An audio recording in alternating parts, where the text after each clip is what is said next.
ಶುಭೋದಯ, ನಮಸ್ಕಾರ, welcome to Yoyo Kannada. ಬನ್ನಿ ನೋಡೋಣ ಈ ದಿನದ ಟಾಪ್ 5 ಬ್ರೇಕಿಂಗ್ ನ್ಯೂಸ್.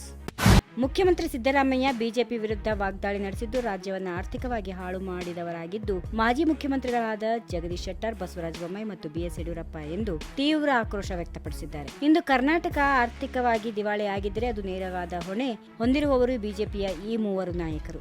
ಅವರು ಆಡಳಿತಾವಧಿಯಲ್ಲಿಯೇ ರಾಜ್ಯ ದಿವಾಳಿಯಾಗುವ ಸ್ಥಿತಿಗೆ ತಲುಪಿದೆ ಎಂದು ಅವರು ಆರೋಪಿಸಿದರು.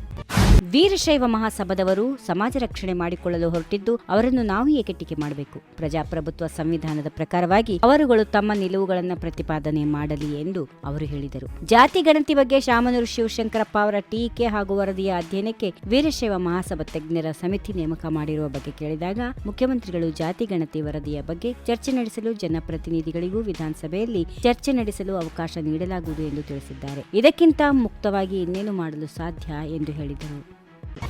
ಜಾತಿ ಜನಗಣತಿ ವರದಿ ಸಿದ್ದರಾಮಯ್ಯಗೆ ಮರಣ ಶಾಸನವಾಗಬಹುದು ಎಂದು ಕೇಂದ್ರ ಸಚಿವ ವಿ ಸೋಮಣ್ಣ ಎಚ್ಚರಿಸಿದ್ದಾರೆ. ಸಿದ್ದರಾಮಯ್ಯರಿಗೆ ಪೂರ್ಣ ಸತ್ಯ ಗೊತ್ತಿದೆ, ಆದರೆ ಅವರು ಕುರ್ಚಿ ಉಳಿಸಿಕೊಳ್ಳಲು ವರದಿ ಜಾರಿಗೆ ಮುಂದಾಗಿದ್ದಾರೆ. ಮೊನ್ನೆ ಅವರ ಹೈಕಮಾಂಡ್ ನಾಯಕರೇ ಕರೆದು ಹೇಳಿದ್ದಾರೆ. ಸಿದ್ದರಾಮಯ್ಯರ ಇವತ್ತಿನ ಪರಿಸ್ಥಿತಿ ನೋಡಿದರೆ ಈ ಮಟ್ಟಕ್ಕೂ ಅವರು ಬಂದಿದ್ದಾರಾ ಅನ್ನೋ ನೋವು ನನ್ನನ್ನ ಕಾಡುತ್ತಿದೆ. ಜಾತಿ ಜನಗಣತಿ ವರದಿ ಕಾಗಕ್ಕ ಗುಬ್ಬಕ್ಕ ಕತೆ ಅಂತೆ ಇದೆ. ಅವರ ಪಕ್ಷದವರೇ ಅವರನ್ನ ರಾಜಕೀಯವಾಗಿ ಕಾಲೆಳೆಯಲು ಈ ಪುತ್ತೂರಿ ಮಾಡ್ತಾ ಇದ್ದಾರೆ.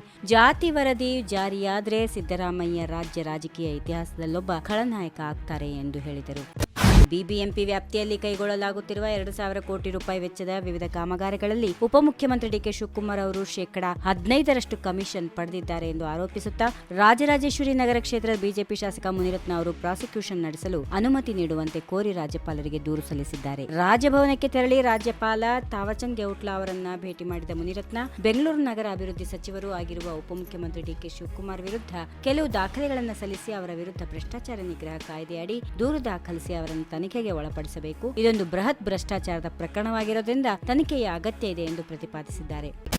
ಬಿಜೆಪಿಯವರು ಅಧಿಕಾರದಲ್ಲಿದ್ದ 4 ವರ್ಷದ ಅವಧಿಯಲ್ಲೇ ಒಂದೇ ಒಂದು ಮನೆ ಕೊಟ್ಟಿದ್ರೆ ನಾನು ರಾಜಕೀಯ ನಿವೃತ್ತಿ ನೀಡುತ್ತೇನೆ. ಈ ಕುರಿತು ಚರ್ಚಿಸಲು ನಾನು ಸಿದ್ಧ ಎಂದು ವಸತಿ ಸಚಿವ ಜಮೀರ್ ಅಹಮದ್ ಖಾನ್ ಸವಾಲ್ ಹಾಕಿದ್ರು. ಬಿಜೆಪಿಯವರಿಗೆ ಅಭಿವೃದ್ಧಿ ಕಾರ್ಯಗಳನ್ನು ಮಾಡಬೇಕು ಎಂಬುದಿಲ್ಲ, ಬದಲಿಗೆ ಹಿಂದೂ ಮುಸ್ಲಿಂ ಎಂದು ಹೇಳಿ ಅವರ ಮತಗಳನ್ನ ಪಡೆದ್ರೆ ನಾವು ಅಭಿವೃದ್ಧಿ ಕಾರ್ಯಗಳನ್ನು ಮುಂದಿಟ್ಟುಕೊಂಡು ಜನರ ಬಳಿ ಮತಗಳನ್ನ ಕೇಳುತ್ತೇವೆ ಎಂದು ಅವರು ಹೇಳಿದರು. ಈ ವಿಡಿಯೋ ನಿಮಗೆ ಇಷ್ಟವಾದಲ್ಲಿ ಲೈಕ್ ಮಾಡಿ, ಶೇರ್ ಮಾಡಿ, ಸಬ್ಸ್ಕ್ರೈಬ್ ಮಾಡಿ.